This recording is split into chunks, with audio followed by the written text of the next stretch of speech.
Many people, this is the analytics side. Many people come and say, well, everything in marketing is demand today. So if you can't attribute or you cannot measure the relevance of something you're doing, like a podcast or something else, like why do it? Like, hey, why are you spending so much money on this stuff? Go spend on another lead. Well, how would you address that? Because it's fun. Number one, it's fun. Fun is important. Fun is definitely important. Especially now. Definitely important. Number two, if you want to scale, now speaking specifically for high growth software companies, if you want to scale, your culture needs to be intact. And the only way, in my opinion, that culture can stay intact is that marketing is involved in it. And I'm not gonna put a revenue number to our ability to grow culture. Like we did a book at Leslie called Do Better Work. Our CEO wrote it. Has nothing to do with our product, has everything to do with our values as a company. And I'm not putting a number on that, right? We've sold X amount and we've made X amount of money on it, but that all goes into our foundation, right? And it's mostly a culture carrier for us. And so for me, I'm not going to sit in front of my amazing designers and brand team and be like, this book, I don't care. If you spend 100 hours on illustrations for it, you need to generate 100,000 in revenue because it's a 10 to 1 or whatever the hell. Yeah, I mean, every hour of designer is always supposed to bring in $100 of revenue. Isn't it like always the measurement? Yeah, yeah, and that's the point is that I don't think that's fair. Of course, it's so many distance. It's so detached, so many levels of detachment.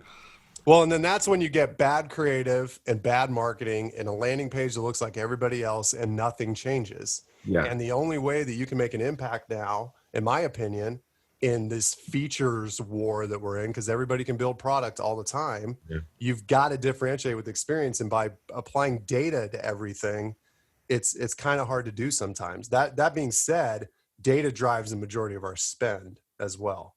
So going back to that 75-25. That's an interesting point. Yes, obviously the whole world.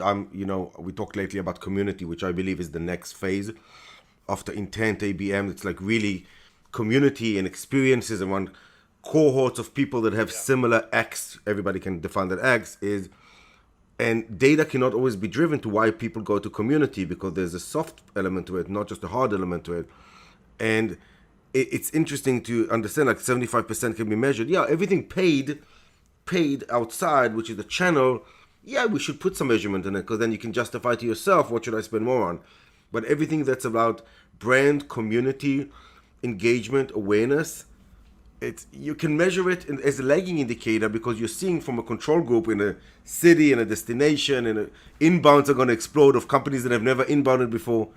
I mean, at the end of the day, just let marketing do its job. It's going to work. Okay. Well, and maybe I might find out later on that this is the wrong approach, which I'm more than happy to change my mind. I've done it in the past, but for me, it's all about the experience. The only thing that makes any of us relevant is the experience that somebody's having with whatever you're selling, right? Whether that's an idea or a piece of software. And so if I can generate the revenue using tools that we all have at our disposal, and that allows my creative side and my team to do things like a conference where we don't measure return. Like we spend money on our user conference, Yellowship. We do not think about anything other than the experience, right? Cool. And that's it. And that's what marketers are here for, in my opinion, right? That's why consumer marketing is so interesting to me, even though they are very data driven as well, is that they also have this experience side of them that I think a lot of B2B marketers lack.